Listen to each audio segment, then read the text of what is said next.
Hello to everybody. We're just waiting for a few more to join us. Sorry about the delay. We had some connection issues, but we'll give it 2 more minutes and then we'll get started.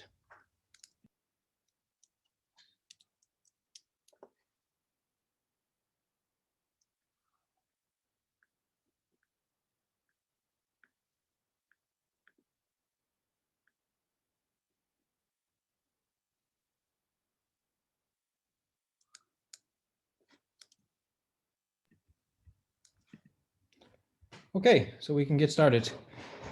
So hello and welcome to everybody. I just want to say at the beginning that if anybody needs interpretations, on the bottom right-hand corner of your screen, there's an interpretation button. And anybody who wants Georgian interpretation, you actually need to click the German button rather than the Georgian button, please. So my name is Michael McLaughlin, and I'm a lecturer in digital design and digital fabrication at Limerick School of Art and Design in Limerick City in Ireland, on the west coast of Ireland. I, alongside my colleague Eleanor Maloney, will be your hosts during the next 5 weeks. And we're looking forward to having 10 talks during those weeks. As I'm sure you're all aware, the iAtelier program is part of the Crafting Europe project and is funded by Creative Europe. This project is running simultaneously across 8 partner countries. We have Ireland and UK, Portugal, Spain, Italy, Netherlands, Ukraine, and Georgia. And everybody is very welcome this evening from all of those countries. The iAtelier program was developed by us in Limerick School of Art and Design in collaboration with all of the other project partners. And we have 2 main aims. I suppose the first aim is to facilitate the exchange of traditional and contemporary craft skills. And also the second aim is to aid the adoption of new digital fabrication methods and digital design methods and technologies into the craft industry. So the iAtelier program was developed before COVID-19 arrived, and therefore we've had to adjust it slightly to be able to continue during this pandemic. And while adjusting it, we also tried to augment it and improve it to the best of its possibilities.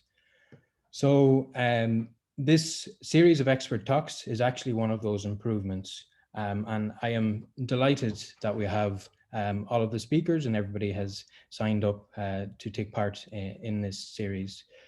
We have, as I said, 10 speakers over the next 5 weeks. And each of those speakers in some way have introduced digital design or digital fabrication within their particular craft practice. They come from all different backgrounds and we'll get many different stories from them. So first up, we have Dries Verbruggen, who alongside his partner, Claire Warnier, runs the creative practice called Unfold, which is based in Belgium. I've been following Unfold for some time now. Dries, we actually had your work exhibited in Fab Lab Limerick when I was the manager there back in 2017. And I also got to see you at a talk in Dublin at Makeshift a couple of years ago as well. And I've been following you online since. And I suppose I've invited Dries to kick off these talks because I think it's fair to say that your entire practice is questioning the role of the designer and how the introduction of digital processes is changing the craft industry. So I hope I'm sure you're going to elaborate on that and maybe open up further questions that we can ponder during your talk, but also during the entire series over the next 5 weeks. So Dries, if you're ready, you can share your screen.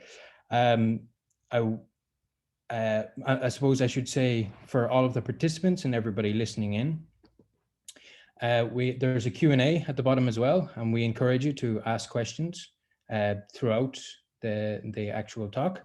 And then myself and Eleanor will go through those questions with Dries at the end, or as many of them as we can as possible. So thank you very much, Dries, for joining us, and you can fire ahead whenever you're ready. All right, Thank you, Michael, for the introduction and the invitation. It really sounds like quite an exciting program, so I'm also looking forward to seeing some of the other scheduled talks. So, as Michael said, my name is Dries Verbruggen. I have a studio Unfold in Belgium, in Antwerp, together with my partner, Claire Warnier. And the studio was founded in 2002. And if you look at our work, most of our work is really kind of born out of this interest in the history of making, from craftsmanship through the industrial era, and the tools and economical models that come with that, and projecting those tangents into the future where they intersect with digital technologies. And a lot of our projects are about finding new ways to design, manufacture, produce, finance, and distribute. If you look on our website, our work kind of falls apart in two sections. One is where we're more a traditional design studio, where we apply our skills for different brands and companies. Those range from strategy to window design or scenography. But we're probably mostly known for our autonomous projects, which are created at the invitation of design biennials or craft biennials, musea, and galleries. So often these are more speculative research projects or more like limited edition gallery objects. The title for today, or what I want to talk about, is this: the trap of thinking binary about digital in the discourse on craft and technology. And I will start with a quite fast fly through of our work of the last 10 years that is touching on this topic. And then it's always, I think, very important and relevant to start with L'Artisan Électronique, which is French for the electronic artisan, an installation that we created together with Tim Knapen for Z33 in Belgium over 10 years ago now. If you look at L'Artisan Électronique, a very brief description: it's a 21st century take on a traditional pottery studio. On one side of the installation, there's a device that we created, which is a virtual pottery wheel, and a video explains it quite a bit better than a photograph. When you sit in front of the installation, there's a cylinder rotating on a screen. When you move your hand in front of the screen, you cross a laser beam, and the profile that the beam projects on your hand is copied on the screen, and you can literally push your hand in the digital matter and start shaping a digital object. There's a save and a reset button in the installation. With save, it ends up in our database. Today, we have over 500,000 of these objects that people have created in galleries around the world. And with reset, of course, you can start over again. On the other side of the installation is a device, a tool that we started developing right before that we created this installation, 2009, which is a 3D printer for ceramics. And I don't think today that I still have to explain what a 3D printer does, but it's building an object out of soft clay, layer by layer on a downward moving platform. So we would come in the gallery. It was set up as an active studio. We would go through the database, select files, and print them out. And these objects were then fired, glazed, fired again, and all displayed in the gallery as one big family of forms, all belonging together. We call this type of installations, like L'Artisan Électronique or kiosk that I briefly showed before, we call them snapshots of the research that we're doing in the studio. They kind of bring lots of different layers and narratives and understandings together into three-dimensional visual installations that make these stories and narratives discoverable to an audience, a general audience. And I'm briefly going to take two layers out of this installation and then show how they've continued over the last 10 years in other projects. Layer one is tools and tools in the digital realm. And this came from an observation when creating the ceramic 3D printer. that digital tools are often very closed tools, and they're very difficult to change or to modify. And if you look at a traditional artisan, then you see that they would always have the tendency to personalize their tools, to appropriate them by honing them, converting them, or expanding them. And I'm going to show this example of a Japanese swordsmith. If you see a swordsmith, they would always kind of make their own tools, change their own tools, adapt them, modify them. And what is now the problem with digital tools is that the skills for the swordsman, the skills needed to make those tools were not so different than the skills needed to apply those tools in their practice. It was kind of making a sword was kind of the pro level skills versus making of the tools. It's the same kind of blacksmithing, but then on another level. So the skills needed to create the tools were not so different from the skills needed to create the final products with them. And you see in the example of the swordsmith that they actually were not even allowed to go to that next level of being a swordsmith before they could prove that they could make their own tools. And I always love the kind of similarity between those two images. I'm going to briefly jump back to a slide that was a bit too early. But what you see today is that digital tools are generally created, that the skills needed to create digital tools are vastly different than the skills needed to apply those tools as a creative. To create digital tools, you need to be able to program, and programming is a very different skill set. I've tried to learn programming over the last, actually my entire career, and I've always figured out that I don't have the mindset for that. Doesn't mean that there's no designers that are able to code, but it's a vastly different tool sets. And we see today that digital tools are often created in Silicon Valley in America, based by big companies, based on kind of the wishes of all and no one in a way. And so L'Artisan Electronique was also born out of this desire to break that kind of difficulty and to really investigate whether we could develop our own digital tools that then create our own tool language and our own traces in the making process.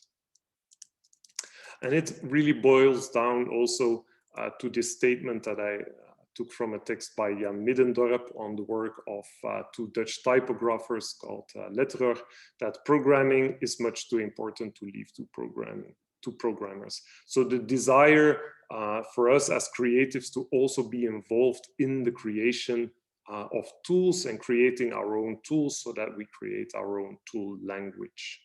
And I believe this quote has been adopted from another quote: architecture is much too important to leave to architects. And I think it applies actually to any profession.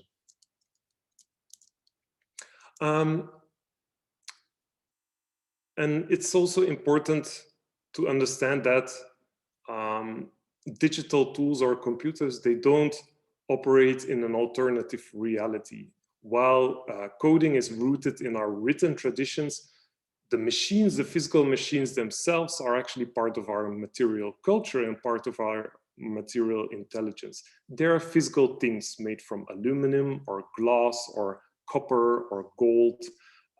And they behave in a physical way. So it's not some kind of alternative reality. And I always like to illustrate that with this example of the first actual case of a computer bug from the 1940s.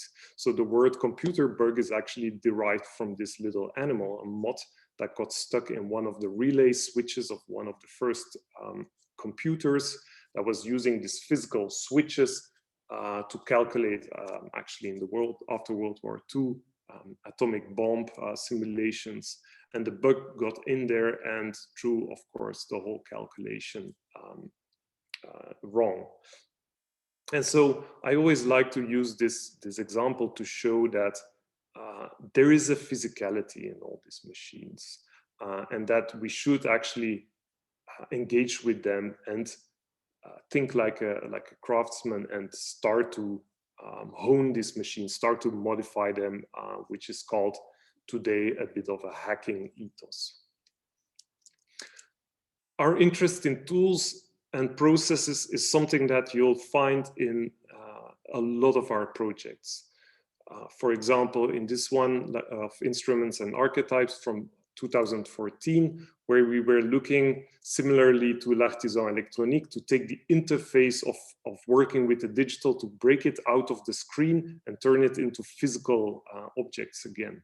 Here as well, we've looked at how can we take all the interface elements of interacting with the digital medium out of the screen and turn them into physical objects again. So they look very archaic and very physical, but these are actually wireless measuring instruments that in real time send their measurements to a computer model, which is called a parametric model. So it's a digital model that can be adjusted based on certain dimensions and will adapt itself to these dimensions. And what you see here, that measuring suddenly becomes making again.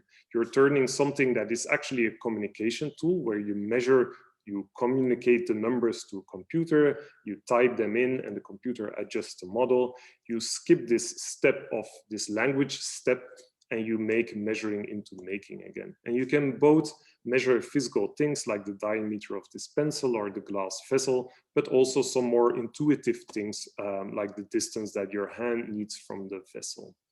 And so we're kind of always researching this. How can we break the digital out of this screen, out of this square medium, and bring it back into the physical world and kind of bridge these two worlds together?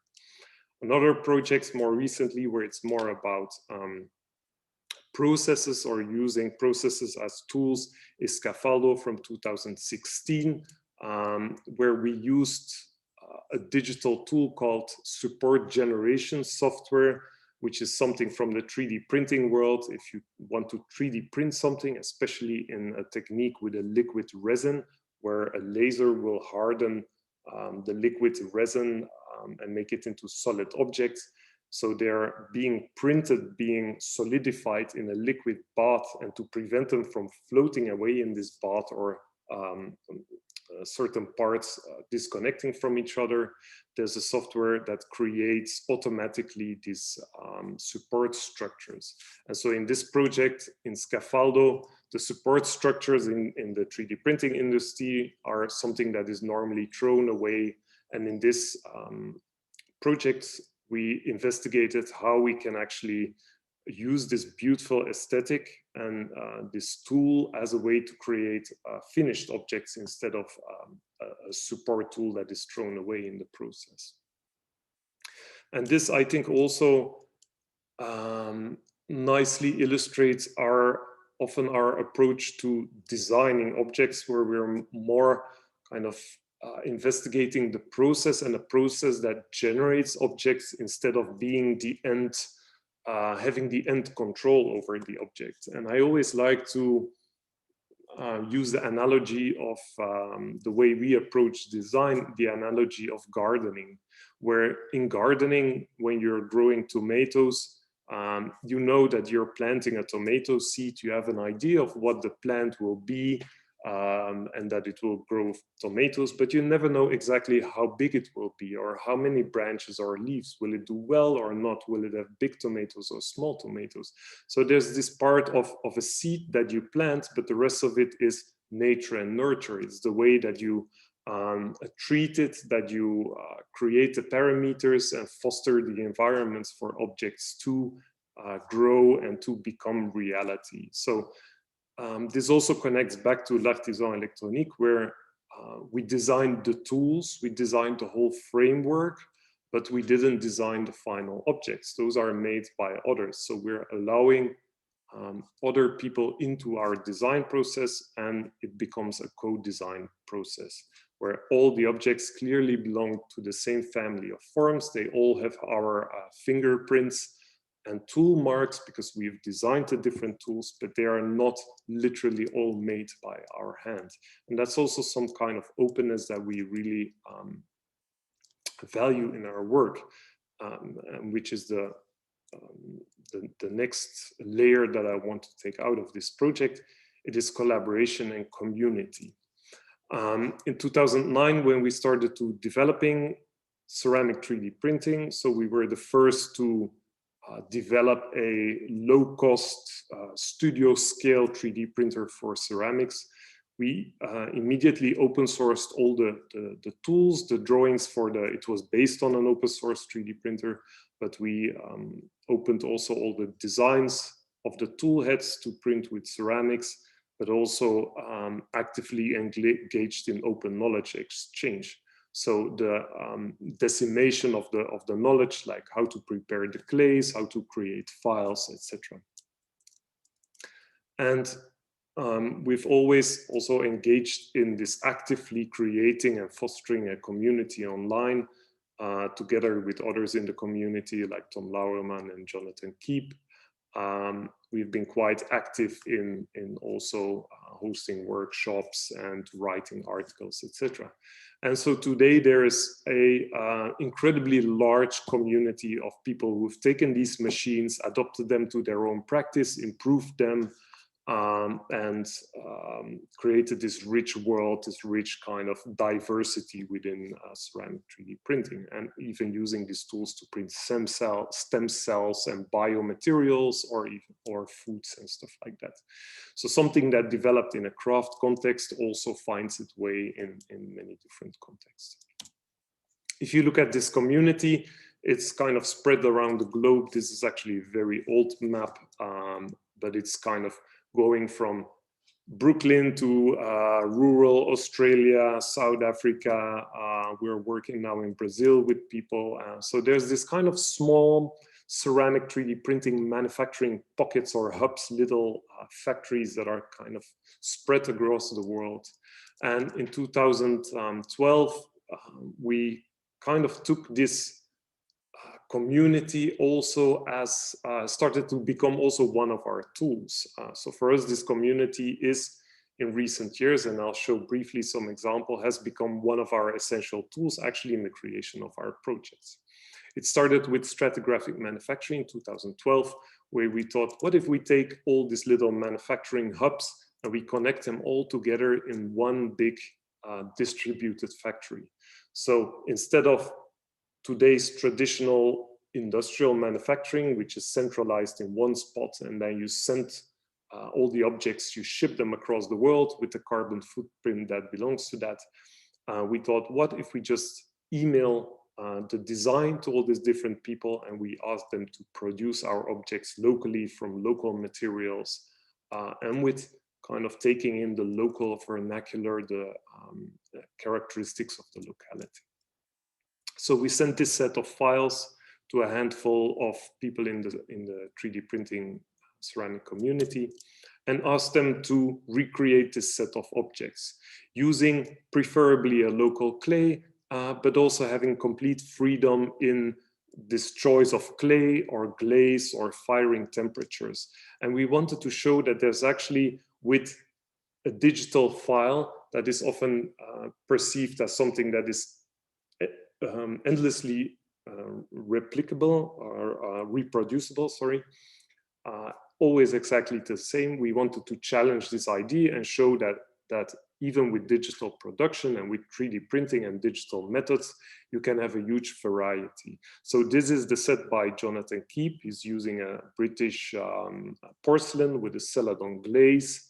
And what you see is that by using different types of clay, you also see already that there's different shrinkages. So the objects always are scaled differently. The porcelain is smaller than a terracotta, for example.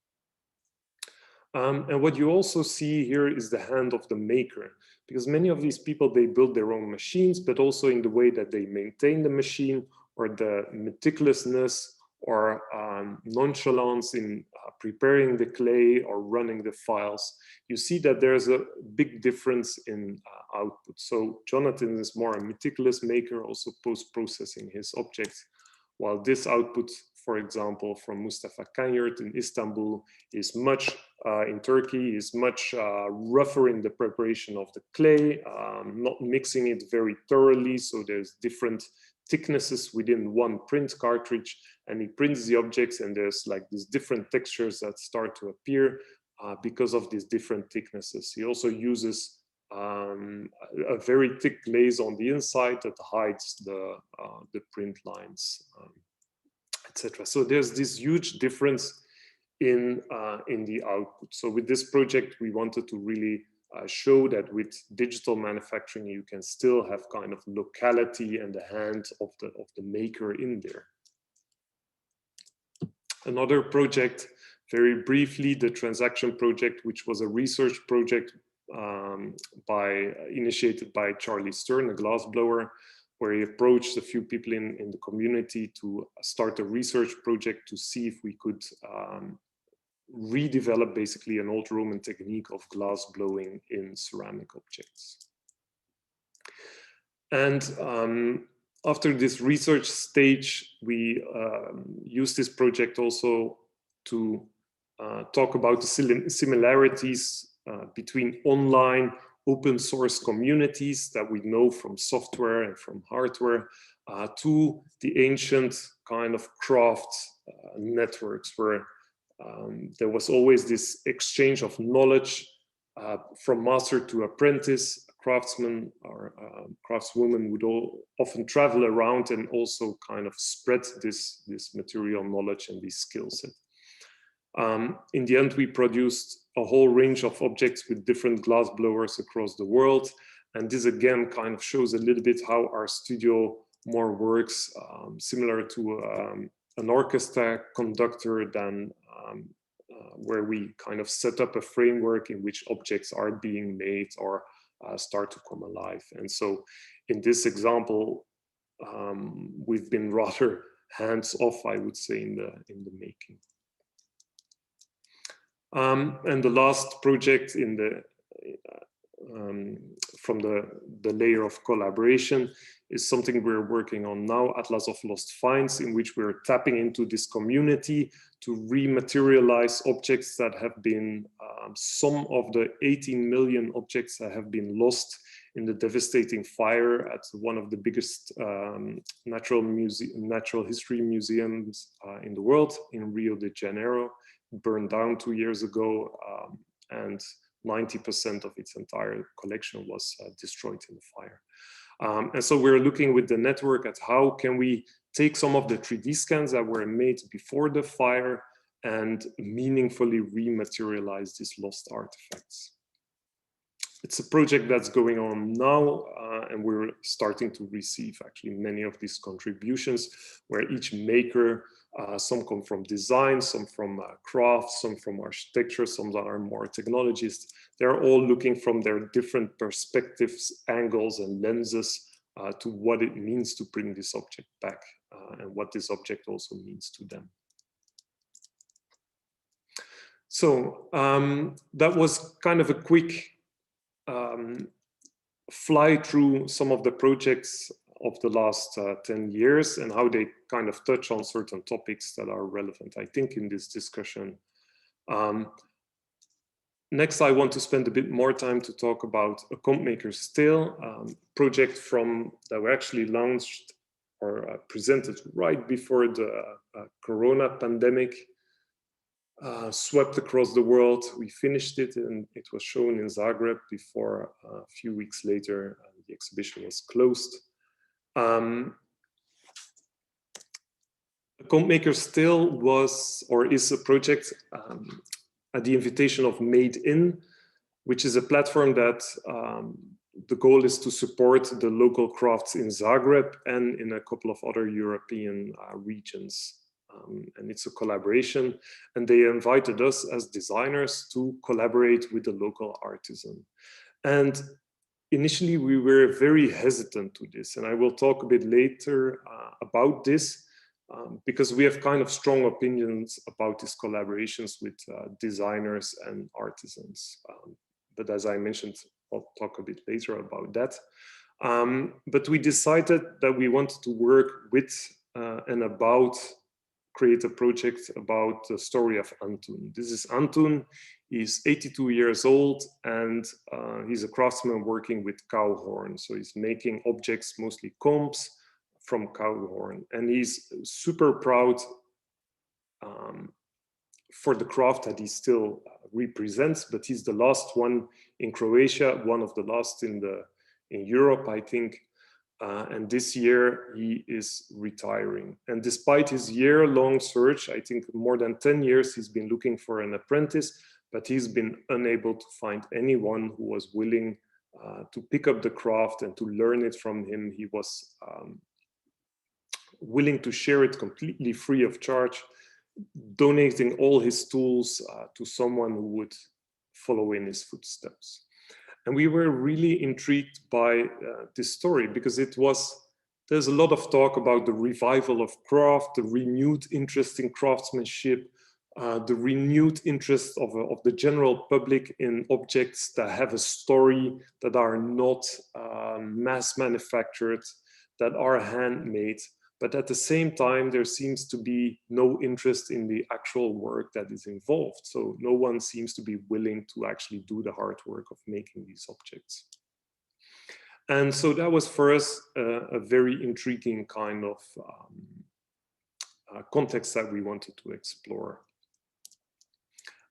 So these are some of the combs. This is actually a small selection of the last production that he made. So when we started the project, he was going to retire. By now, he actually retired. So this is the last part of his production. So the question was, why do we value handmade objects but not the manual effort involved?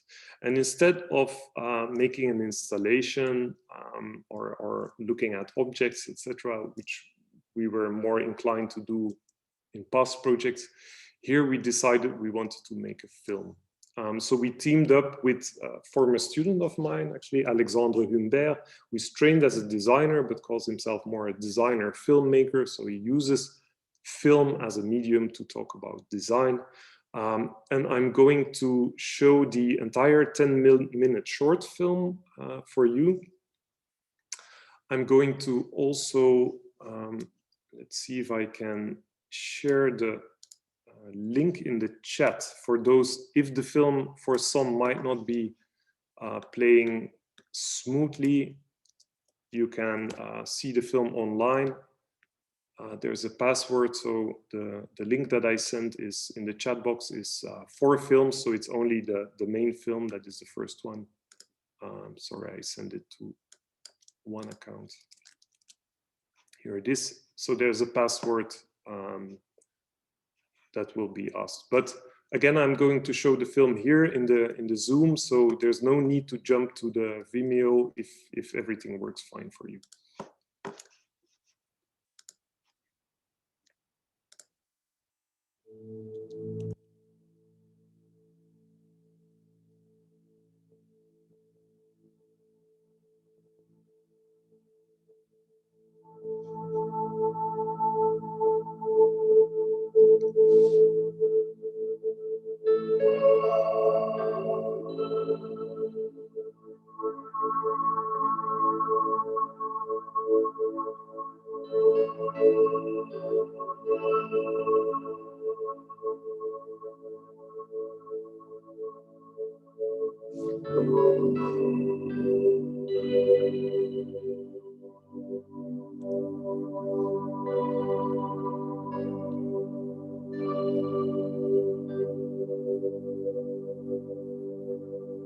Evo, mi ujutro se dignemo negdje oko 6, već kak je vrijeme, ljetno ili zimsko, onda doručkujemo, onda on ide v radionu.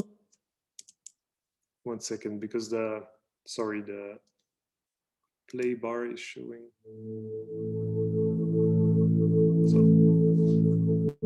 you cannot read the subtitles, so now it's gone.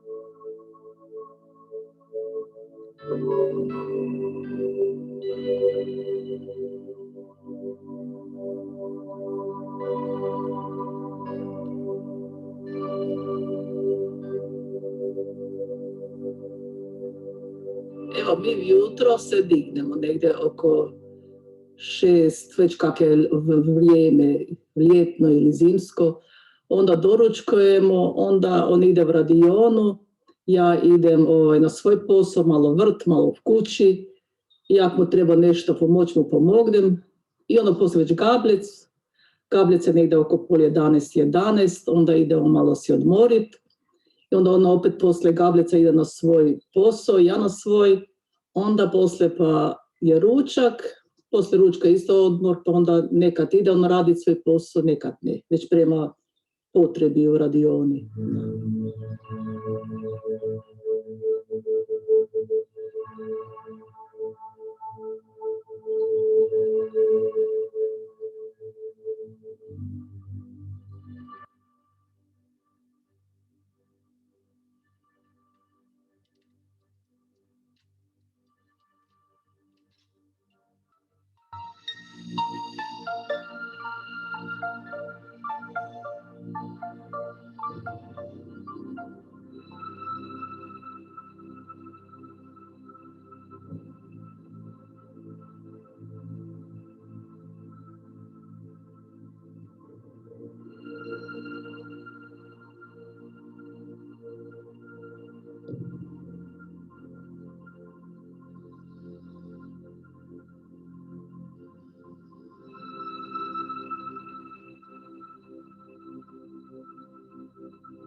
Prvi učitelj, to je bio obrtnik Franjo Cirn, koji je bio obrtnik za izradu češljeva, ukosnica, trzalica od roževine.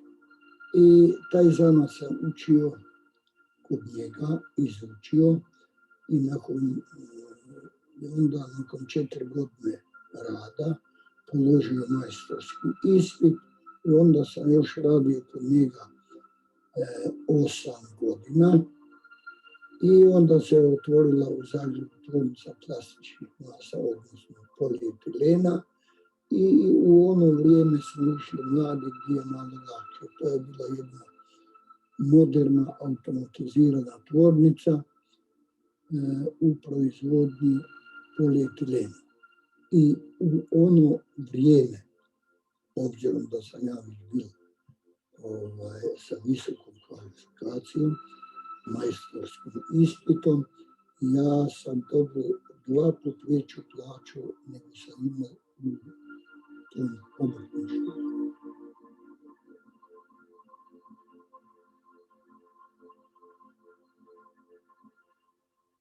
Mi smo se oženili 63. i onda smo oni radili već, on je izučili zanat za češljara i radili još jednih 4 godine ili 3 kod gazde gdje je izučili zanat. Onda je otišao raditi u Oki, da, dole na Žitnjak. Da. I dole je radio punih do svoje mirovine i kada je došao u mirovinu, onda se opet uzeo slobodnog vremena da obnovi svoj stari zanat, jer je u njemu jako uživao. Da. To ga smiruje.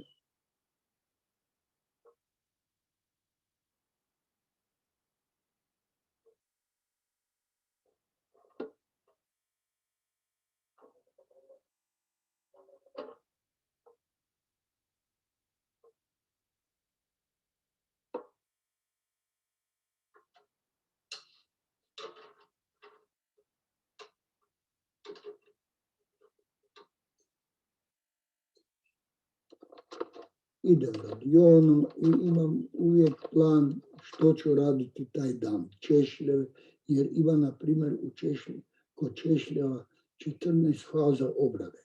Na primjer, ili ću otvarati rogove i prešati u pločice. Tu mi ima jednu fazu kad mi supruga pomaže. I onda kad imam pločice, na primjer drugi dan, krojim za veličinu češljeva, jer svaki dio te pločice se iskoristi. Idemo od najvećih češlja pa do najmanjih.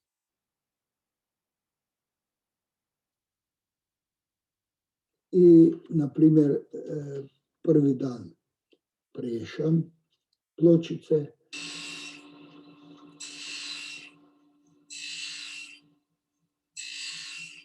drugi dan krojim češljeve, veličine češljeva, treći dan to ide serijski oko 100 komada.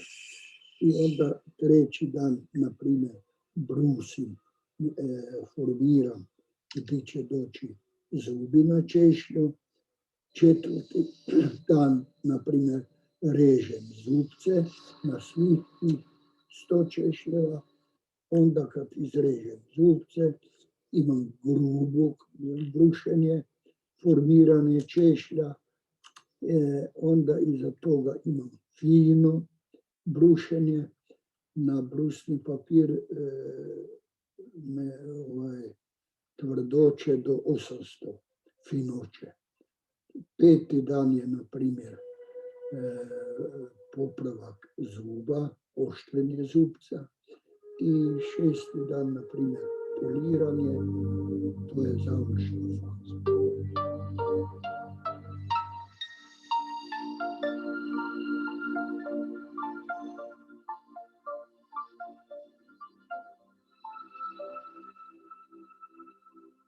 I čujte, to je njemu, kad je moju suprug ponudila, ajde Iva malo pogledaj to, veli, tetak, ja to nemam živaca i veli, to nije ono kaj ja hoću.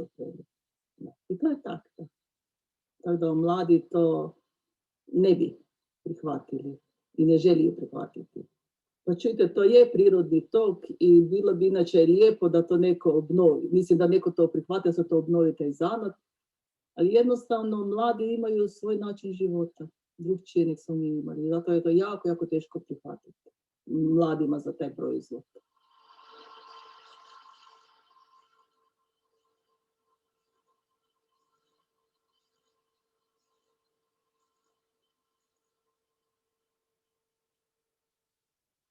Malo se porežeš, malo se pipneš, malo se obrusi. Ali, gledajte, probajte vi naći stolara koji ima svoj prst, koji radi dugo godina. Evo, Bogu hvala, još ima prste.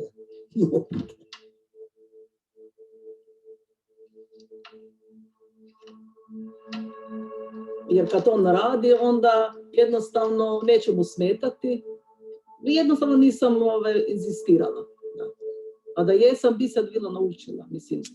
Jer nije to tako teško. Samo treba volja.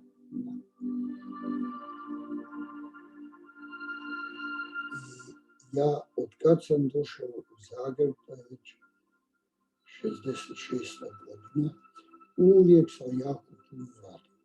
Kod obrtnika, kad sam došao u Zagreb, najmanje 12 sati dnevno.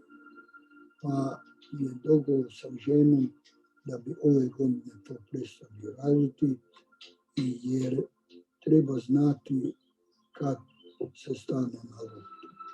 Jer u prelijepom predjelu smo tu u Zagrebu i treba to iskoristiti u prirodu, malo šetati, malo biti slobodniji i tako.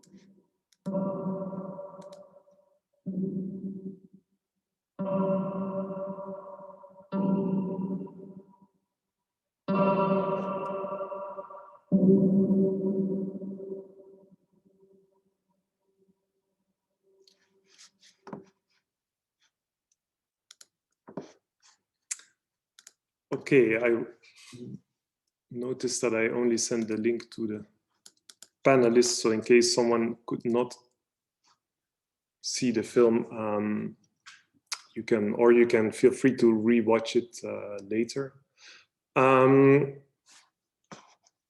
Let me get back here. So, as you've noticed, Anton's life story is, or the voiceover is Anton's real life story, but of course the images, his robot apprentice, is fiction. And while at first it sounds a bit like a traditional craft, romantic craft documentary, the first kind of contact or introduction of the robot is slightly intimidating. It's a shot reminiscent of a sci-fi movie, but we quickly discovered that the robot is a curious person dedicated to learn the craft and follow in the footsteps of its master. Of course, it's a bit of a silly endeavor. It's a little bit like Wall-E in the movie, who's trying to clean up the mess that humankind made. And it's the same in this film. Ultimately, the robot is a protagonist questioning humankind's, our motives, and challenges our preconceptions. Why don't we want to, or why do we want to preserve this craft but don't want to do the actual work of preserving it? And so the robot does its naive best to try and preserve this craft in a context that is quite alien to him, or to it, this kind of very small, crowded workshop. We also used the robot for a lot of the actual filming. So all this kind of wandering shots, all these panning shots in the film are actually filmed by the robot itself. And the movements have been programmed in such a way that they were natural for the robot, but kind of unnatural for us, so that it didn't keep the camera horizontal, but would just use the most fluid motion for its different motors. And so it's kind of filmed through the eyes of the robot as well, who's trying to experience and to discover this workshop and to learn the tools, etc. And in the beginning, you see, of course, like any apprentice, that goes with a lot of trial and error. You also discover or see something called in robotics Moravec's paradox, that some actions like the screw driving, something that's very easy for a human, is very difficult for a robot or a computer, while the other way around, some things that are incredibly hard for humans are incredibly easy for computers and robots. And you see also, for example, that Anton needs a very dedicated tool to cut the intervals of the teeth of the comb, so they kind of shift each time 1.7 millimeters or something like that. So there's quite an elaborate tool for that. You see the robot kind of trying to use or discovering that tool, after which it figures out that it's actually the tool itself. So the robot is a tool in itself, and it doesn't need that specific tool to cut the teeth on the combs. So this is or was presented at Made in Zagreb and was a traveling exhibition.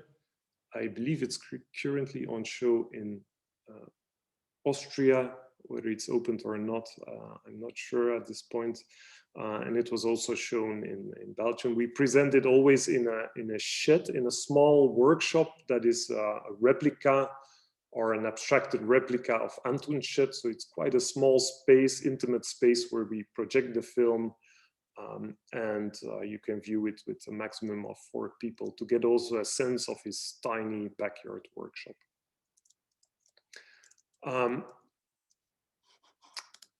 Next to it, we present 4 films that we created, 3 films that you can also find back in the link if you want to see them.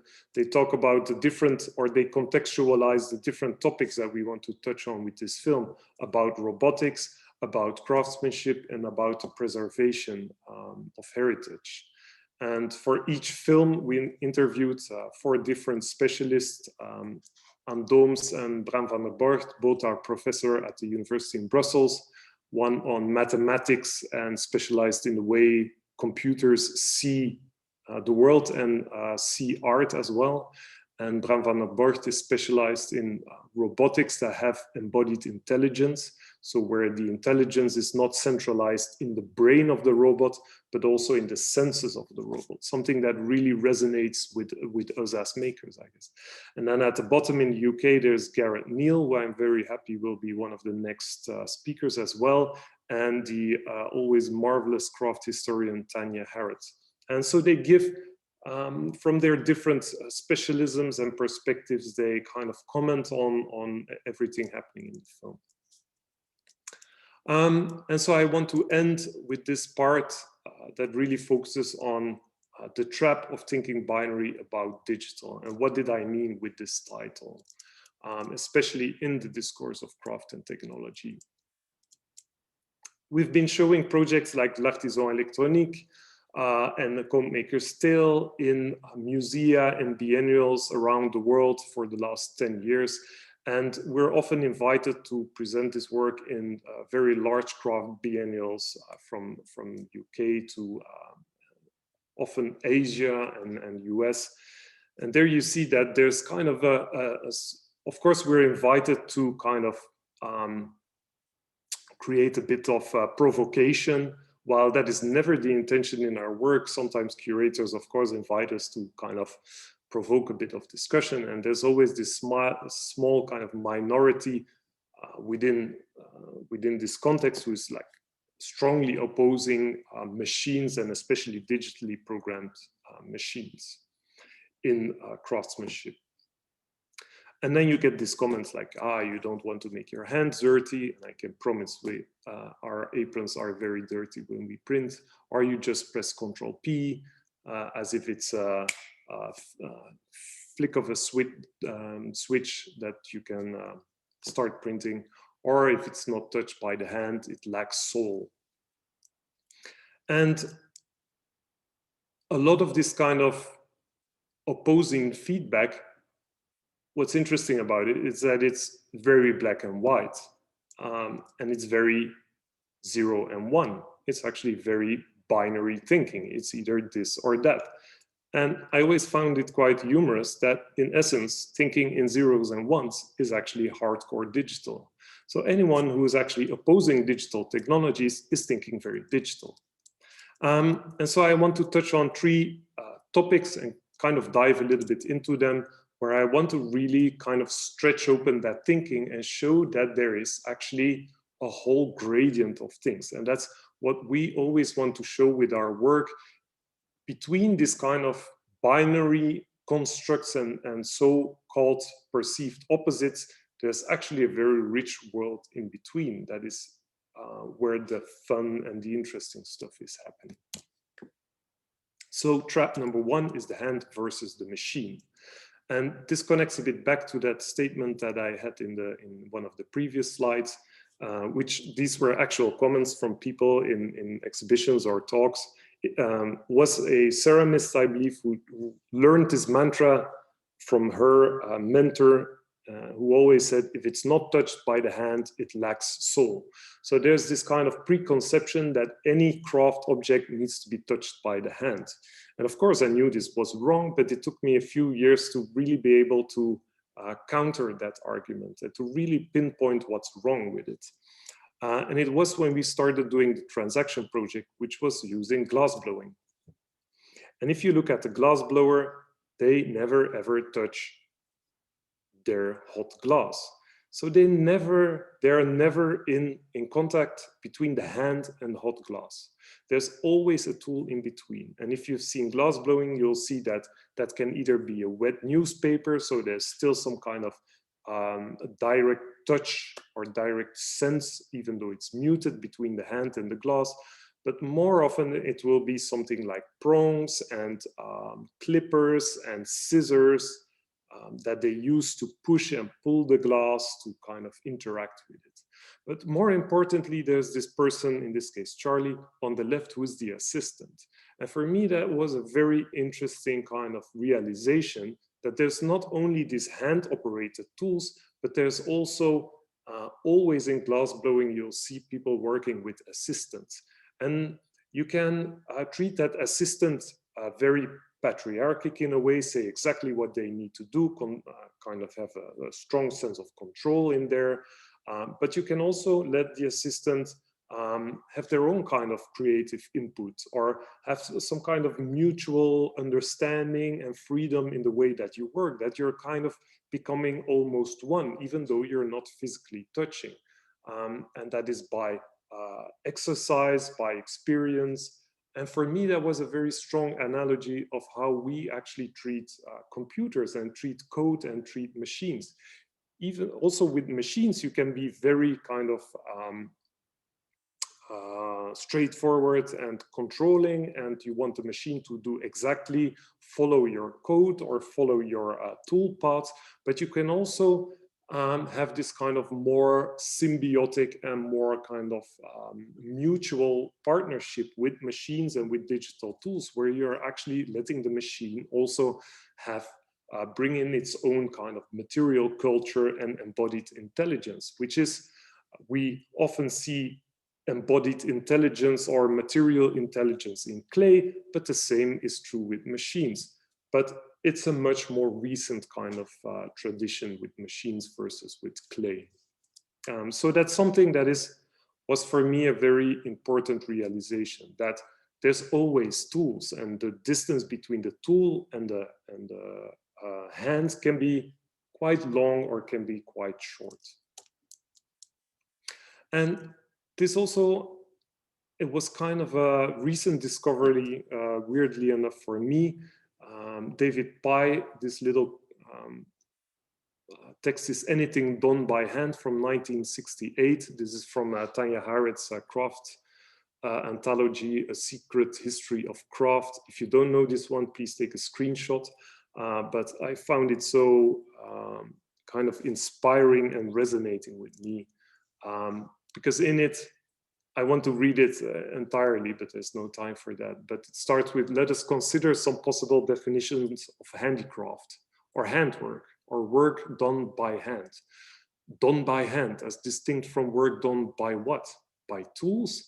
Some things actually can be made without tools, it is true, but the definition is going to be rather exclusive. But it will take in baskets and coiled pottery, and that's about all. Let us try something wider. And what follows is a rather humorous exercise in crafting a very elaborate and ever widening definition of craft, of handwork, incorporating and excluding certain types of tools based on emotional ideas, and each successive definition is more awkward than the previous one, resulting in something in the end that looks more like something straight from a legal textbook. And in the end, he ends with the realization that it is not time to give up. It is now time, or shall we? It is not time to give up and admit that we are trying to define in the language of technology a term which is not technological. So he's kind of messing around with this notion of handmade. And this is from 1968, before the rise of digital technology. And imagine how far Pye would have gone crafting this definition, trying to incorporate and exclude or include digital tools in this definition. And if we need to draw up a definition of craft that is not based on specific tools or the exclusivity of the hand, this is one that I often refer to from Malcolm McCullough from the book Abstracting Craft, where he tries to abstract and open up the definition of craft to create room for digital tools.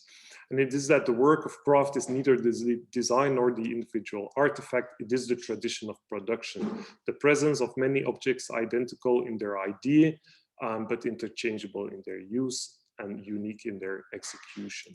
Craft implies working at a personal scale, acting locally in reaction to anonymous globalized industrial production. And this brings me to trap number 2. And this one, I saw the question, what my training is. And this one draws straight from my training as an industrial designer. We stopped introducing ourselves as designers I think in the last 2 years. But it's important in a way to understand where we come from. And trap number two is this distinction between the industrial designer and the more artisanal maker. And when I read on the website of one of the goals of Crafting Europe, I see the mention of Crafting Europe will include expert training and tutorials, seminars, webinars, that's what we're doing, all great, and collaborations between makers and designers. And this last one is a bit wrong. And let me explain why I think it's a bit wrong, or it's a bit a dated concept. Looking at the history of my profession as designer, it comes, of course, from the artisan, craftsman or woman. I stopped using the word craftsman. This was a person who understood the whole process, from designing, making, everything to selling was combined into one holistic profession. It could be one person or it could be one studio. And with the advent of the Industrial Revolution, we saw that this kind of profession splintered and split up into many different individual professions. From the factory worker to the engineer, to the marketeer, to the salesman, and one part, the coming up with the idea or the concept and drafting it on paper was the part of the crafts, the artisan, which was relegated to this newly described profession of the industrial designer.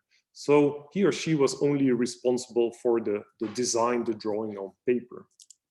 But what we see in the last, within the world of design in the last 10, 15 years, I think, is that the designer is now trying to get back more and more to reclaim aspects of this process, to reclaim what was lost in this transition from the artisan to the industrial designer. And part of that is also empowered by digital technologies, the internet, where you can now organize your communication, things like crowdfunding, you can finance yourself again. You're not relying on many of the traditional gatekeepers anymore. You can do a lot of things yourself. And then digital manufacturing tools, which allow you to produce locally and in small scale. And so what do we call this kind of new role for designers? Is it the post-industrial designer, the digital craftsman, the maker, the semi-industrial designer, or the industrious craftsman? The future will tell what it is. And this is in part ethos, much like the slow food movement. It's this desire to kind of act against global anonymous production and to produce locally, sustainably and closed loop again. But it's also a necessity, because who else is going to make their work? And I'm drawing this from an article by Justin McQuirk, The Rise of the Designer Maker in The Guardian, where he argues that the necessity comes out of the fact that design is an ever more popular career choice. More and more students are graduating in design, but the traditional opportunities to work in the manufacturing industry with manufacturers is not growing at the same space. And in the UK, it's actually diminishing. So there's more and more designers graduating, less and less of these traditional positions in the manufacturing industry. So you see that a lot of designers, partly out of ethos, partially out of necessity, are becoming designer makers and carving out their own kind of post-industrial, post-craft maker contexts. And this is where I connect back to the invitation by Made In, which was also an invitation for us as designers to collaborate with an artisan. But for us, this question is not that relevant anymore, because we see ourselves not as designers in this industrial kind of definition, where we come up with a plan and a drawing and then let someone else execute it. Historically, artisans are perfectly capable of designing. It's what they've always been doing, combining all of these things. And recently, designers are more and more turning into makers and into artisans. So these distinctions are not, are only kind of hindering us. They're not helping us. And so we should see this more as cross-disciplinary collaborations or different types of collaborations, breaking away from this traditional mold of the designer and the maker. And so I think there's kind of, instead of this linear thing, there's actually kind of a merging of these two historic contexts that grew out of each other, the industrial era and the craft era. And what you see is that, and this is going to be double, sorry for this, but that with the industrial era, the means of production had become too elaborate, too extensive, too centralized and expensive to be owned and operated by an individual craftsman. The methods of productions, the machines were just too big and too expensive for you to be able to learn or to own. And what interests us is that what you see with new digital production tools like 3D printing or CNC milling or laser cutting or today robotics is that manufacturing is going digital and it's actually scaling back to the size of the studio. And that makes it possible that we see this merging of aspects of pre-industrial craft economy with high-tech industrial production tools. And in combination with the collaborative nature of the internet, we see that this combination has the potential to shift the power from the traditional industrial mass producers and all of those little bits that are relegating this infrastructure to individual makers and consumers. And this, in essence, reverses the blow against artisans by the Industrial Revolution. And that brings me to the conclusion. Trap number 3, which is connected with its craft production versus mass production. And this is really more, there's no versus, it's kind of a fact that there is not much possible between small one-off craft production and traditional industrial mass production. So if we look at these two previous eras, that is kind of the characteristic of the craft production is that it's one-offs, it's small production, and the characteristics of industrial production is that it's mass production. And historically, there hasn't been that much in between these two kind of polar opposites. But we see that with digital technology, there's actually the opportunity to start tapping into that huge field that is in between these two polar opposites. So again, if you look at industrial production, one of the essential characteristics there is economies of scale. So in industrial production, you have a huge upfront startup cost. So the tooling, the making of the molds is a huge investment, which means that you have to do a large design and prototyping stage before you commit to production. You have to invest a lot and then you have to mass produce because you have to recover all of that investment, physical and time investment, and you have to spread that investment over as many as possible replications of your product. So you can only make it financially viable if you produce your toothbrush or your chairs in the thousands or in the millions, because you have to recover that €100,000 you invest in an injection molding mold.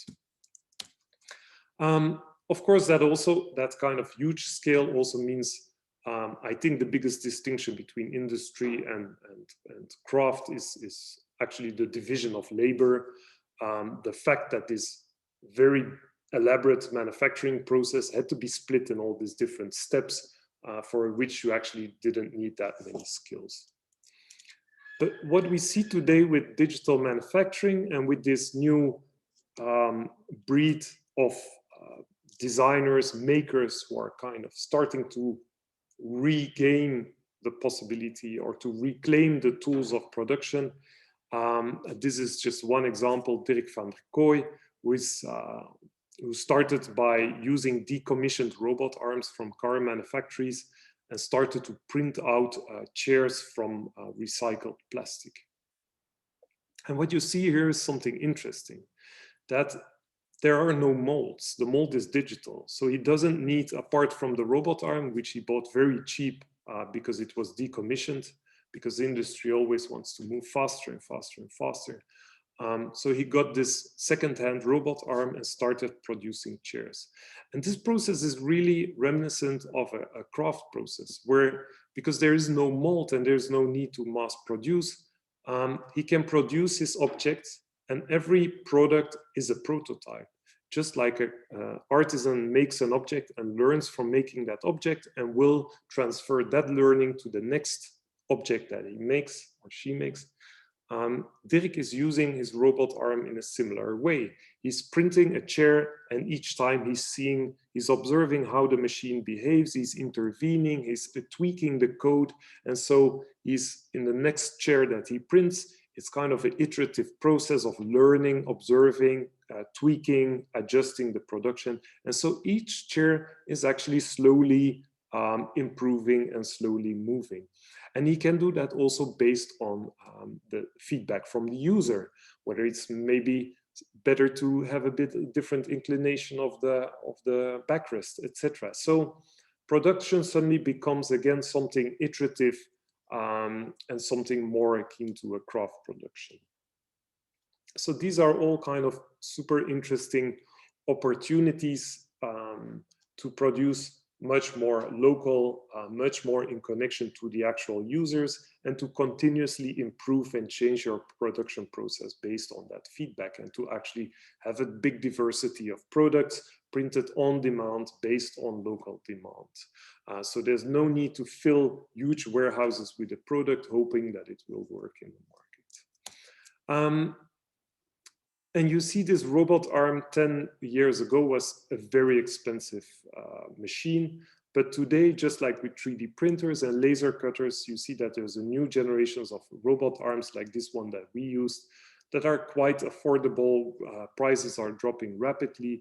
And what is very interesting for us in working with this machine, that this machine is actually designed to collaborate with people. It's not designed like the traditional robot arm that it has to work in a cage where it cannot hurt anyone because it doesn't know about people working around it. It has no senses. This robot arm is designed with complete sensitivity. So if it touches someone, it will interrupt or it will change its path, and it can actually collaborate with people. So it's a new generation of machines and of digital tools that are actually designed for working with humans, for collaboration with humans, and are also incorporating embodied intelligence and embodied knowledge. So these two worlds, embodied knowledge being something that is often brought into the discourse about craft, that it's so much about this embodied knowledge. We see that these concepts are something that are also increasingly embedded in robotics and in digital tools, where they start to become aware of their environment and aware of the materials they are working with. And so are growing more and more together. And this was a kind of conclusion that I already spoiled in the previous part, but that is really for us kind of the power of seeing these two kind of historic areas starting to merge and to hybridize together into a new kind of shared space. And for us, that really creates also, talking about business, creates a lot of opportunity to create a more sustainable economy as well. All right, thank you. I'm going to stop sharing. Dries, that was brilliant. Thanks a million. A great way of setting up the whole series. I think you've answered a lot of questions that people already had around the use of, you know, technology within craft at the moment. We are going to give you a break. We're going to take 5 minutes of a break, allow people sort of compose their questions, and let you get a glass of water. Yes. So everybody else, if you have any questions, put them into the Q&A now. It's now 17:23, so we'll meet back at 17:28, and we'll ask the questions to Dries then. Thank you.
Okay, so we're back again.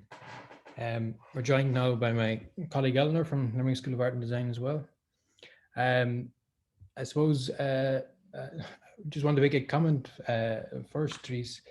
You spoke about the fact that the designer and the maker is the boundaries between them is really blurring, and I completely agree. Even myself, I trained as an architect, but I would never describe myself as an architect anymore. I describe myself as a maker.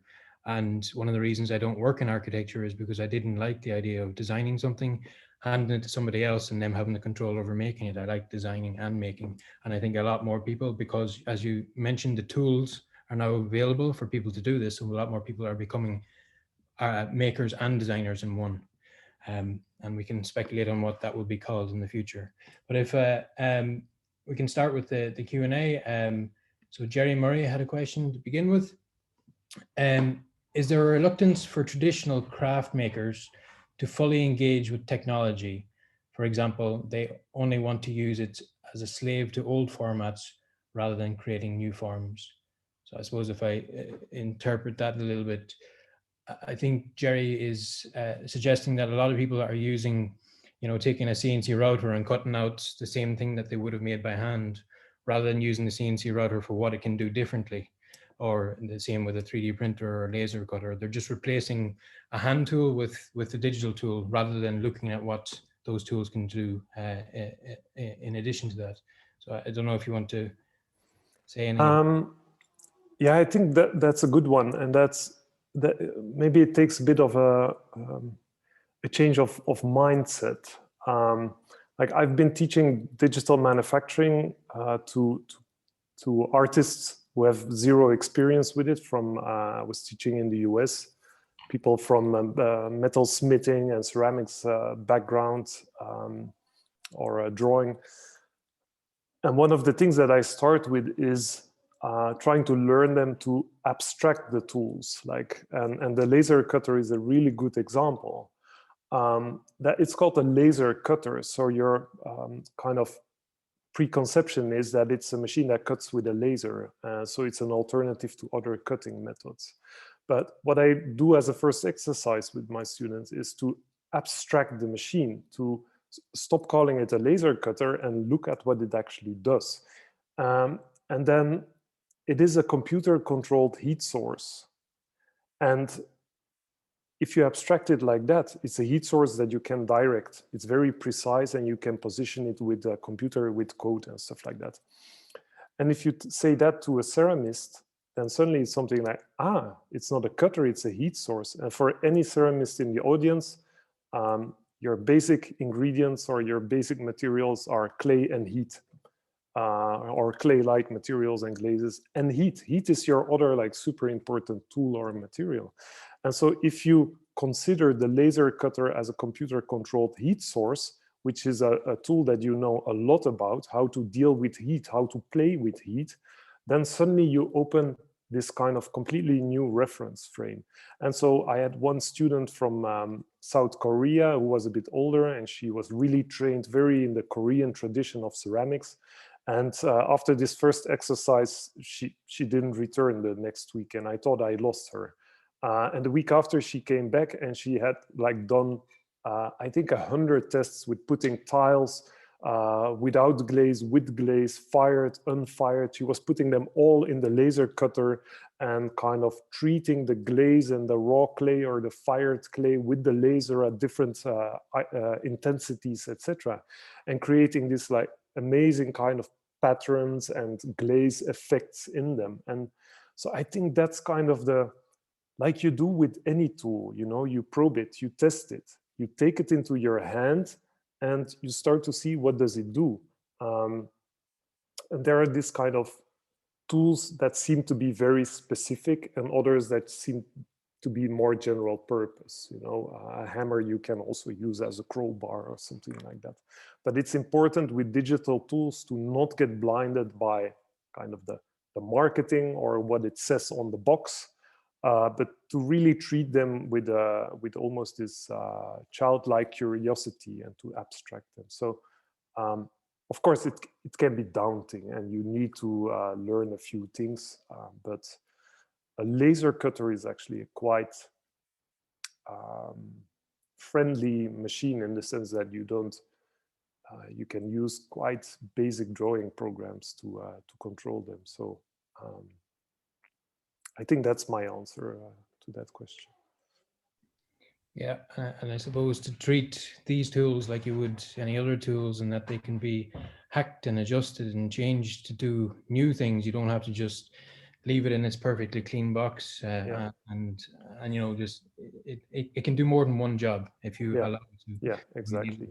And it's of course, if you visit our studio and you see the workshop, all the tools that we have are open source or are kits, you know, building kits.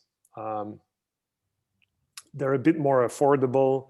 Of course, they take more effort, but because you build them yourself, you also are more familiar with how they operate, and you're less afraid of also breaking them because you know how to fix them.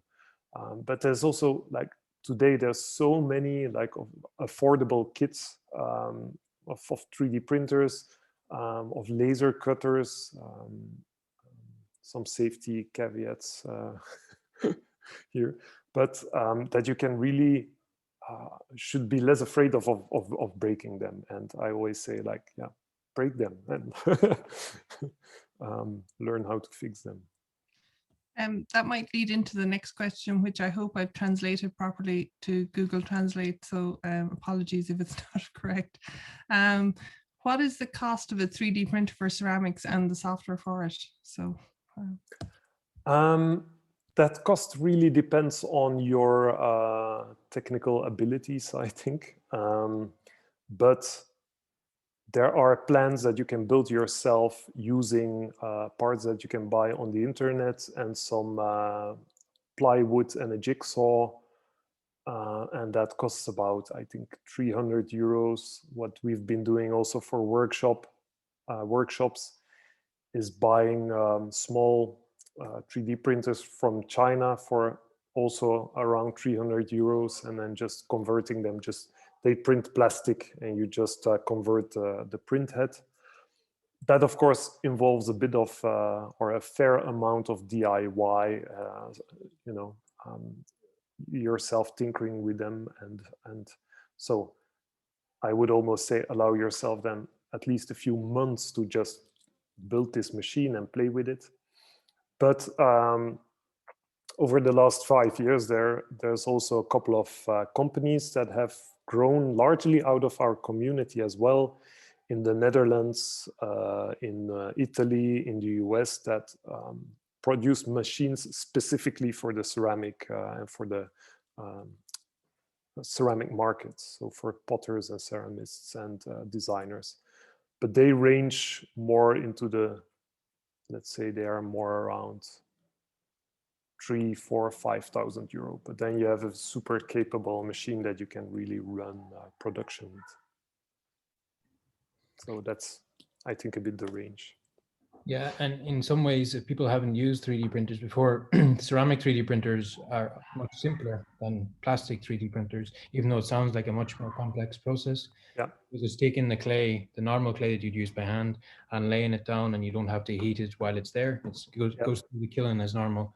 So I would encourage anybody that wants to start it with a low end one, and then if it works out, move up to the high end ones. Yeah, and also we've been doing this the Stratigraphic Manufactury project. We were exhibiting it like in Korea or Taiwan and the US, New York. And each time we set up a workshop inside of the museum, and we invited local makers who would get a like 1 week workshop from us. And then within the exhibition, during the exhibition, they would kind of produce this set of objects.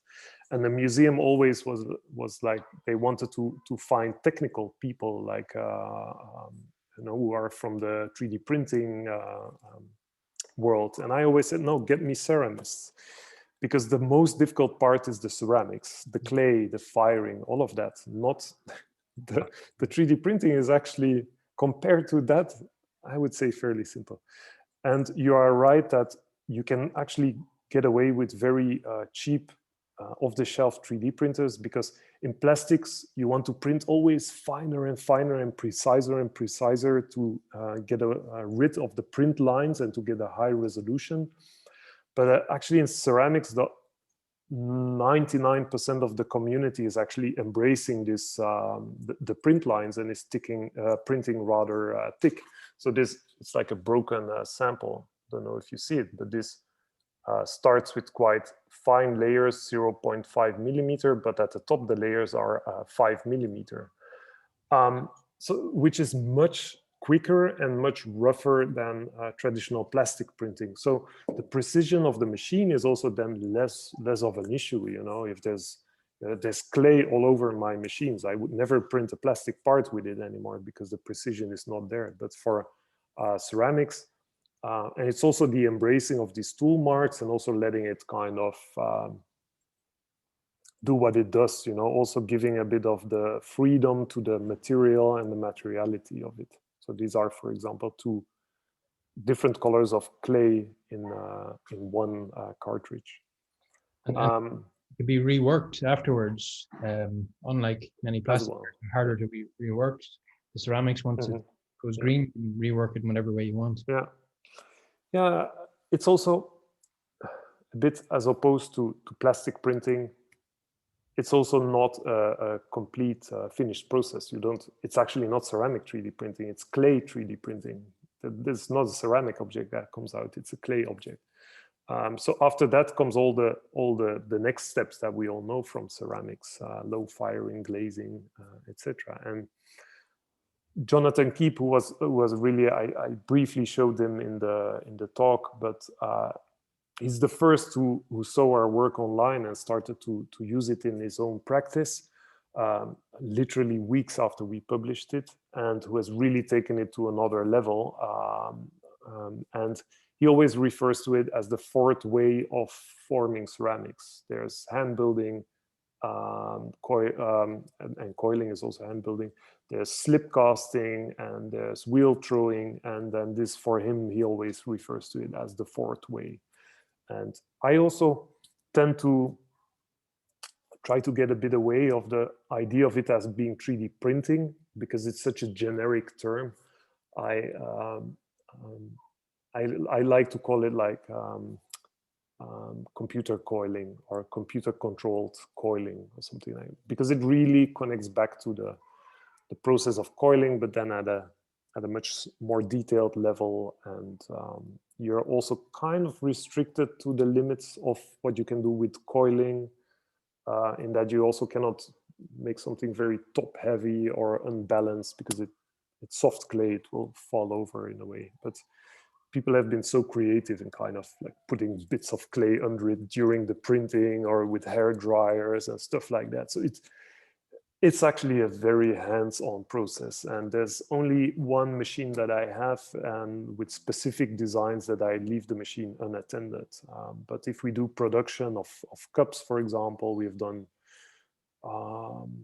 few hundred. I think that's the largest runs, and then we have a few machines, and we are continuously like preparing clay, filling machines, tweaking things, and then after cleaning, glazing, etc. So it's a very kind of still very involved and hands-on process. The next question we have up here, it says, who orders your products? And I think I might add on to that a little bit, because I know you don't actually produce many products per se, but who's your clients, or who's your audience? And what is the mix in your work between things that are commercial and bring in finances for you, and things that, because obviously a lot of the work is very experimental and there might not be any financial return, and how do you juggle both of them? Yeah, that's actually a very elaborate answer, I think. In that we always call it a bit of an ecosystem, because obviously with a museum installation, that's also not like l'Artisan électronique, which is also not an art piece that people will buy to put in their kind of living room. These are things that we've sold one of them to a collection, to a museum or a national collection. but that's not bringing in our finance, but it is kind of communicating the way we look at making, at craftsmanship, at design, etc., etc. And so part of it is kind of commercial projects that come from that, and then it's not, we sell very few objects made in series. So when I say 300 cups, that only happens once in a while. They're not sold individually, but as one. Like recently, it was a gift by the Flemish government for all the foreign ambassadors, etc. So it's kind of this type of production that we do once in a while.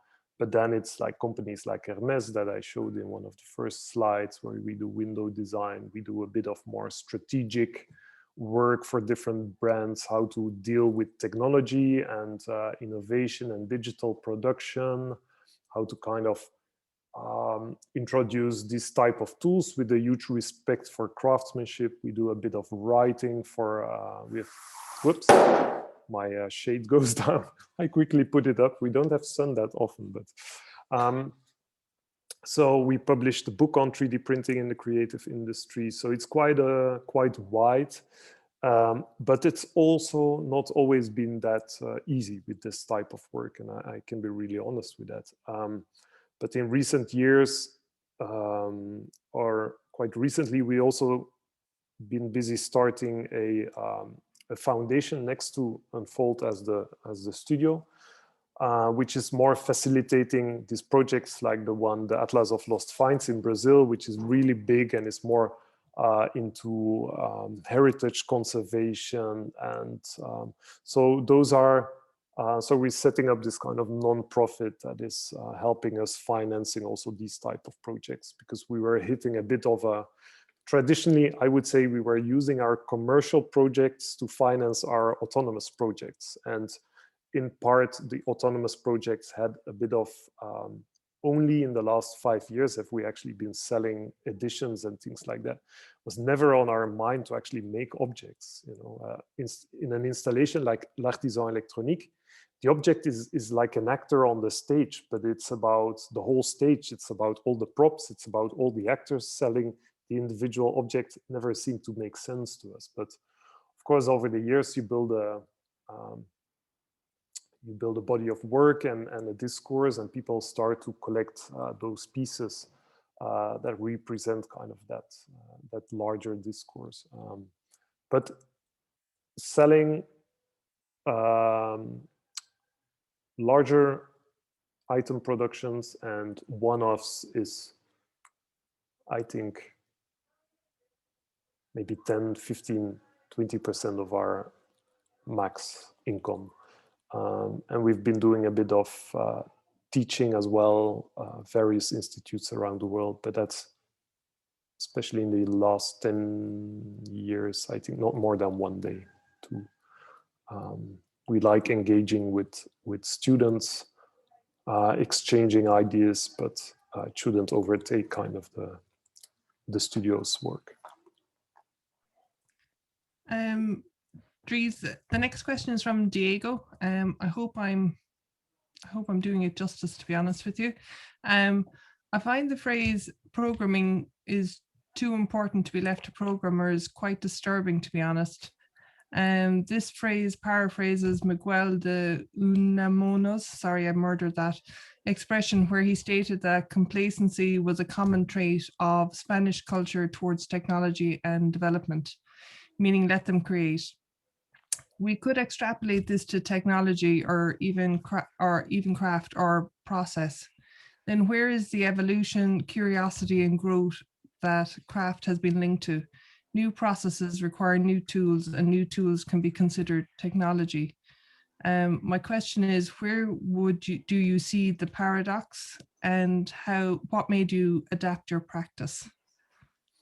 Wow, that's a question with quite a lot of layers in it, but yeah. I think what I wanted to say with that quote, programming is much too important to leave to programmers, is this idea of outsourcing the making of tools, or to leave things to specialists.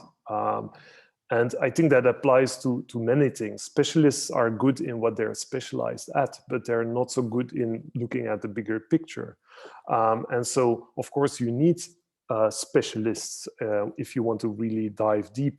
But it's also important to take a more generalist approach, or that is what we have always been doing, kind of also zooming in, working with tools and hacking them, and then being kind of specific and semi-specialist in that, but also zooming out and trying to look at the general picture and also connect things that are generally disconnected from each other, like a 3D printer and clay coiling.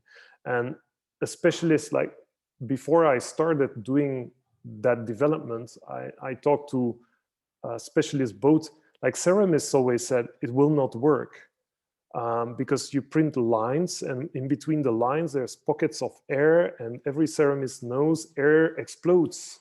Bubbles of air in your clay makes your stuff explode. And so they always told me it will not work. And it is this kind of specialist knowledge that is not even knowledge, but a mantra that is carried from from your mentor within your working, and is generally not actually understood why ceramics explode. So then you have to dive really into the science of that and understand that it's actually not the air, but the moisture in the air that makes your stuff explode. And so we've never had anything that explodes. So that's a bit what I think wanted to say, or what also Jan Middendorp wanted to say with that quote, is that it's really important as artists and as makers to be involved in all of these different aspects, into the programming of your tools. Even though you are an amateur at it, try it. And that's also in my approach to, for example, working with glass blowers. That's where I learned not to introduce myself as a designer, because they generally hate designers, because they come with drawings with margins that are, and tolerances that are impossible, and come from a CAD program. But what I always immediately did is try to learn the trade, you know, offer myself as an assistant, and just to learn the foot language, and to learn how to be an assistant. And so that's a bit what I mean with that quote, that it's important not to leave this making of digital tools only to the specialists, and to have this kind of hacker approach to them. You know, open them up, change something, see what happens, and create your own language with that. Because you see in a lot of graphic design, for example, or there was an architect who said, I can see from the facade of a building which software was used to create that building. And that is because much of the creativity was actually decided by the engineers who implemented the tools and the filters and the processes into that software. So I hope that's a bit of an answer. I did not get the full reference that was given, but I would love to have it in the chat box so that I can look a bit deeper into it. I think that was more my interpretation rather than your take of it. We have quite a lot of questions, which we're obviously not going to get through everybody's today, but I'll try to be a bit shorter. Oh, well, we'll try and maybe write back at the end to people. So we might just go through, if we pick two more questions, and we can let Dries go then. I'm going to pick one from Tom Dalton here. Thanks for the great presentation. I wondered if you ever envision manufacturing moving to a domestic setting where people can make the everyday things they need at home. And I want to add a layer to Tom's question and just say, maybe, is there a question about the importance of the designer as well, as we allow, you know, more digital fabrication tools to be given to the hands of everybody, not just people who are trained as makers and designers? And is there a risk of many things being produced that not necessarily are good things to be producing? Short answer, domestic production, no. No, it was a bit of a hype 10 to 5 years ago. Like everyone will have a printer at home and print stuff. I've never believed in that, because everyone can also buy a sewing machine, and we're not all sewing our own clothes. So there's still kind of a skill and dedication needed, and that's what I want to say a bit with that binary, like everyone a designer? No. No one a designer or a maker? Also no. There's like a whole kind of world in between we see now that is opening up, is that you will get this kind of manufacturing returning back to the cities in a smaller scale, in more and more parts. And you will see, like today, every design studio has a 3D printer. You see 3D printers being used in also other manufacturing. So you see it also being used to create tools and jigs for other production, whether it's like little jigs in ceramic production or in car manufacturing. So, but I really believe more in this scaling back, just like 200 years ago, not everyone was an artisan. Of course, they were repairing stuff and making stuff, but you saw a much more dispersed kind of manufacturing landscape, where there was like workshops kind of within the city fabric, within and so that's what I see, because there's like the one who posed the question also pointed out, like there's the challenges of certification and stuff like that. What with you know, if you design something, a chair, someone sits on it and it breaks, etc. So there's a lot of complexity and legal things going there. That's also being kind of slowly. The legal framework is also adjusting to that and kind of allowing more and more production happening. But if you look at, for example, companies like Shapeways or Materialize that are used to be business to business 3D print services, they really, I think, a huge part of their business now is for makers and direct to consumers, and they're taking kind of a lot of the responsibility and doing the hard work, certifying materials and processes, so that the stuff you get printed and produced in low quantities is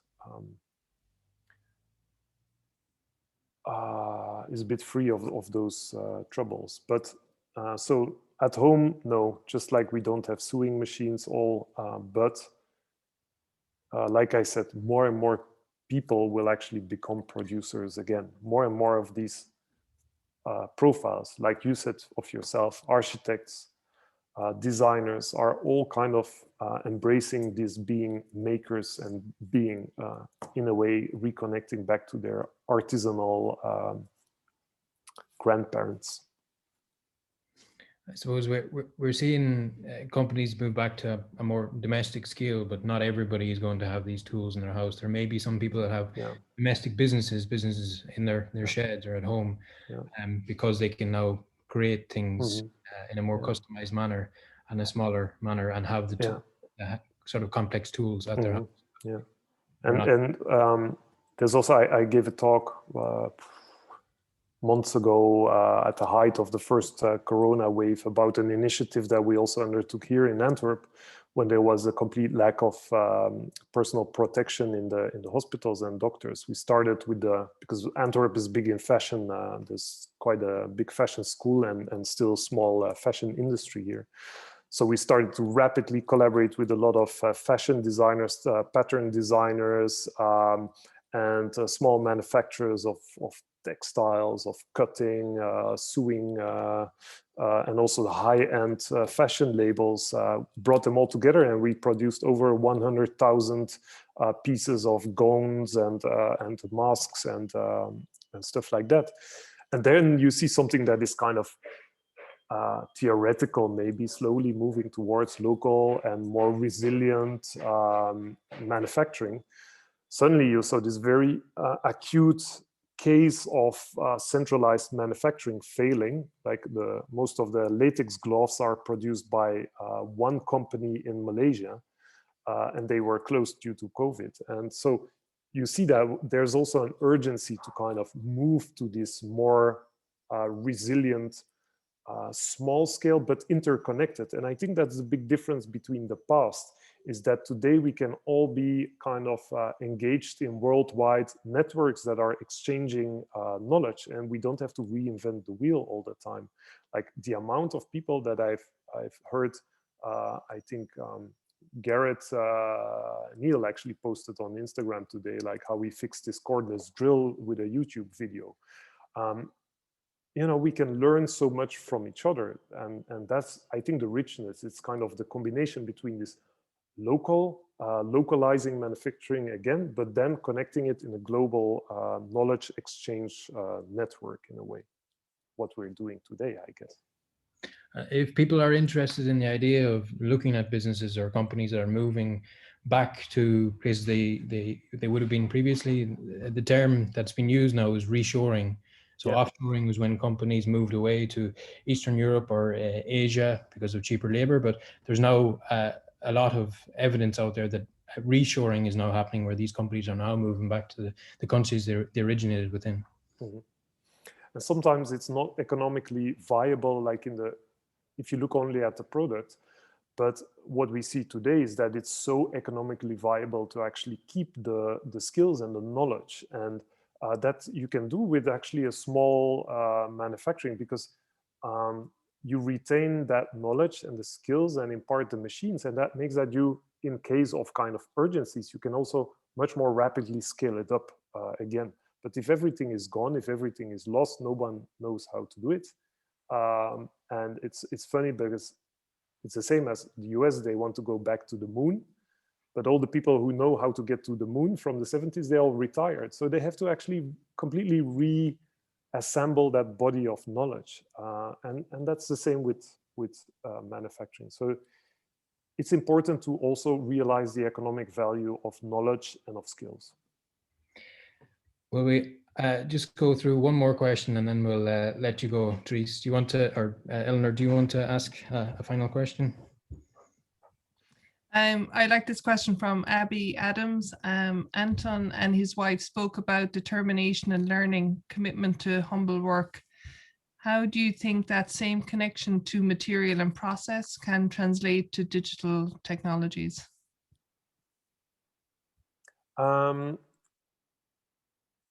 I don't even see it as a question. I just see it in my practice, that there's actually no need or no question of transferring that or translating that, because it is just there. And this is that example that I gave of the glass blower and the assistant, is that you okay, it's not always like super tangible and hands-on if you're working on the computer and if you're kind of crafting something there. But there's a really nice essay that I can link to from the American ceramist Stacy Jo Scott, that was published in Studio Potter magazine, that is talking about this, how digital tools and digital and coding is actually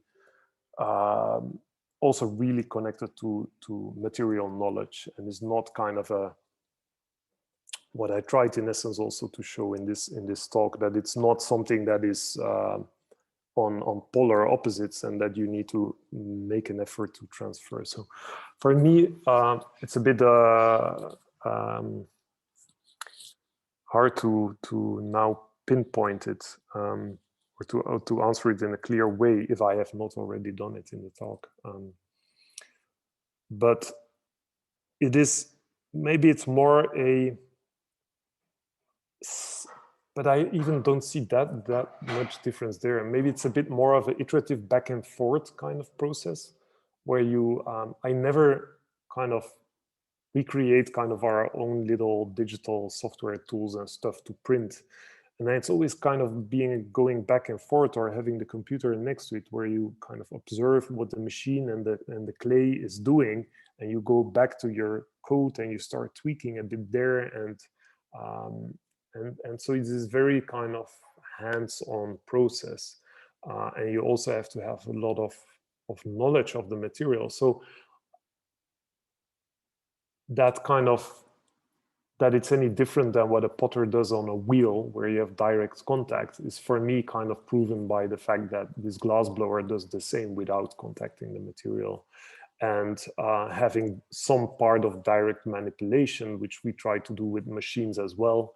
But there's also this kind of idea of instructing something, and a computer for me is something that you instruct and that you kind of work in harmony with. So I don't want to labor on it, but it's just from my own personal thing. As I was looking at the film, I felt that you could perhaps understand time, like that time is embedded sometimes in crafts, you know, the time taken to do something.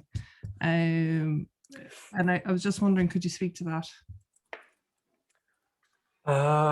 Yeah.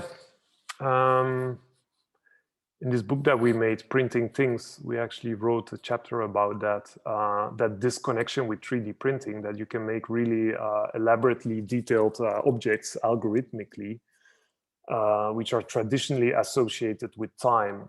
Time was value, right? In craftsmanship, like if something was elaborately carved, you see that in Chinese or in Taiwan, in the National Museum, all these jade objects that are like an object in an object in an object, and they are kind of this excellence of time and being something that is really hard to do. And that sometimes in 3D printing, that's like something very easy because you can write a script that makes a very elaborate neo-Gothical aesthetics. And it is challenging that idea that time is value in a way. But I think if we go below the surface, also in craftsmanship, you know, Lucy Rees pots or something, they don't look super elaborate, or they're the Japanese Mingei stuff is like